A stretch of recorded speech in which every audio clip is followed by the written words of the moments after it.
यादव। माननीय अध्यक्ष जी, मैं दक्षिणी हरियाणा के किसानों के बारे में अपनी बात रखना चाहता हूं। अध्यक्ष जी, हरियाणा प्रदेश भौगोलिक दृष्टि से एवं क्षेत्र के हिसाब से अलग अलग समस्याएं हैं।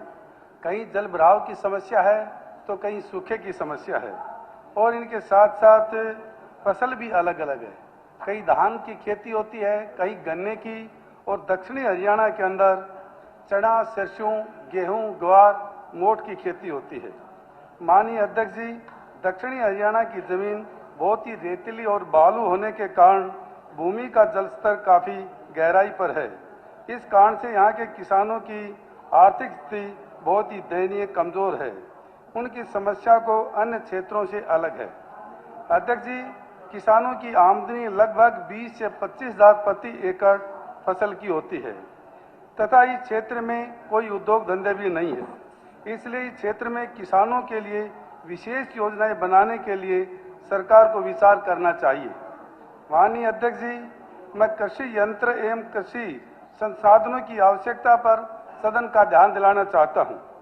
लघु एवं सीमांत किसानों के लिए tractor, reaper cum binder machine, seed cum fertiliser drill, knapsack sprayer, tractor mounted आदि विशेष योजनाओं की आवश्यकता है।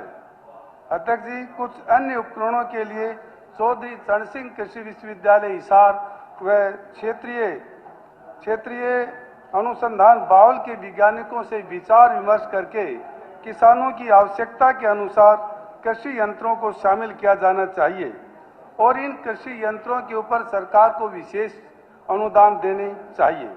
माननीय अध्यक्ष जी, दक्षिणी हरियाणा में कपास की जगह ग्वार की फसल पर किसानों का विशेष ध्यान है, परंतु कपास एक अत्यधिक जल एवं खाद की आवश्यकता वाली फसल है, जबकि ग्वार की फसल कम खाद व पानी की आवश्यकता पड़ती है। इसलिए मेरा पानी मेरी विरासत योजना के तहत कपास की जगह ग्वार, मूंग, दालों, तिलहन की खेती के लिए प्रोत्साहन राशि 8,000 प्रति एकड़ देने की मैं माननीय मुख्यमंत्री जी से सिफारिश करता हूं। माननीय अध्यक्ष जी, मैं माननीय मुख्यमंत्री जी, कृषि मंत्री जी से भी निवेदन करना चाहता हूं कि ग्वार की फसल दक्षिणी हरियाणा क्षेत्र में एक अच्छी व्यावसायिक फसल हो सकती है। ये दलहन फसल होने के कारण मिट्टी की उर्वरता भी सुधार करती है, लेकिन एमएसपी पर खरीद न होने के कारण व प्रधानमंत्री फसल बीमा योजना में शामिल नहीं होने के कारण किसानों को इस फसल के प्रति रुझान कम है। इसलिए ग्वार की फसल को एमएसपी पर व प्रधानमंत्री फसल बीमा योजना में शामिल किया जाना चाहिए। अध्यक्ष जी, इस क्षेत्र में पानी में सोडियम कार्बोनेट व सोडियम बाइकार्बोनेट की अधिकता की समस्या से निपटने के लिए सुधार हेतु कृषि विश्वविद्यालय द्वारा जिप्सम खाद की सिफारिश की जाती है, परंतु किसानों को जिप्सम पर 60% सब्सिडी उपलब्ध करवाई जाती थी, परंतु माननीय अध्यक्ष जी, पिछले 2 वर्ष से जिप्सम पर सब्सिडी नहीं दी जा रही है।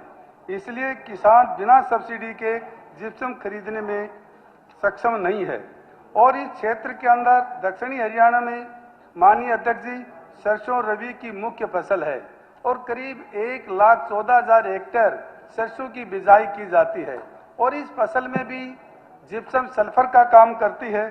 माननीय अध्यक्ष जी, राष्ट्रीय खाद्य सुरक्षा एवं पोषण मिशन तिलहन के तहत महेंद्रगढ़ जिले को सरसों के लिए शामिल किया जाए। इसके साथ साथ ही राष्ट्रीय खाद्य एवं सुरक्षा पोषण मिशन गेहूं में भी महेंद्रगढ़ जिले को शामिल किया जाए। ये मैं आपके माध्यम से माननीय मुख्यमंत्री जी, कृषि मंत्री जी से निवेदन करना चाहता हूं। माननीय अध्यक्ष जी, महेंद्रगढ़ विधानसभा में सरकार द्वारा गांव से गांव जोड़ने के लिए अनेक रास्तों को पक्के किए गए हैं, परंतु इन रास्तों में रेलवे लाइन की वजह से इन रास्तों का लाभ आम जन से नहीं मिल पा रहा है। इन रास्तों के पर अंडरपास के लिए मंजूरी के लिए रेलवे विभाग ने अपनी टेक्निकल स्वीकृति दे दी है।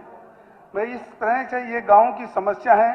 जवाहरनगर, डाणी, कुमारान, नावा, मंडियाड़ी, डिगरोता, इन गांवों में अंडरपास बनाना अति आवश्यक है।